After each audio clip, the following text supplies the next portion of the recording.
এই ছবিতে যে সিংহকে দেখছেন এ কোনো সাধারণ সিংহ নয়। বনে নিজের রাজত্ব টিকিয়ে রাখতে ১৩০টিরও বেশি সিংহের সাথে ফাইট করে জিতেছে। এ যেন বাস্তব জীবনের মুফাসা। একসময় কেনিয়ার মাসাই মারা অঞ্চলে রাজত্ব করত এক অসাধারণ সিংহ, নাম স্কারফেস। মুখের এক পাশে গভীর ক্ষতচিহ্ন, চোখে জ্বলন্ত দৃঢ়তা, আর শরীরে বছরের পর বছর যুদ্ধের দাগ। তবু সেই দাগই তাকে বানিয়েছিল বনের অপ্রতিরোধ্য রাজা। বন্যপ্রাণী বিশেষজ্ঞদের তথ্য অনুযায়ী স্কারফেস তার জীবনে ১৩০টিরও বেশি প্রতিদ্বন্দ্বী পুরুষ সিংহকে পরাজিত করেছে।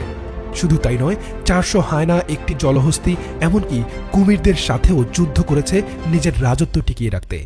প্রায় এক দশকেরও বেশি সময় ধরে সে ছিল মাসাই মারার সর্বেসর্বা, এক বীর, এক প্রতীক, এক কিংবদন্তি। স্কারফেস শুধু এক সিংহ নয়, সে প্রকৃতির সেই গল্প যেখানে ক্ষত মানেই শক্তি আর টিকে থাকাই গৌরব। তার মুখের দাগ যেন মনে করিয়ে দেয় বেঁচে থাকা কখনো নিখুঁত নয়, বরং ক্ষতবিক্ষত লড়াইয়ের মধ্য দিয়েই আসে প্রকৃত মর্যাদা।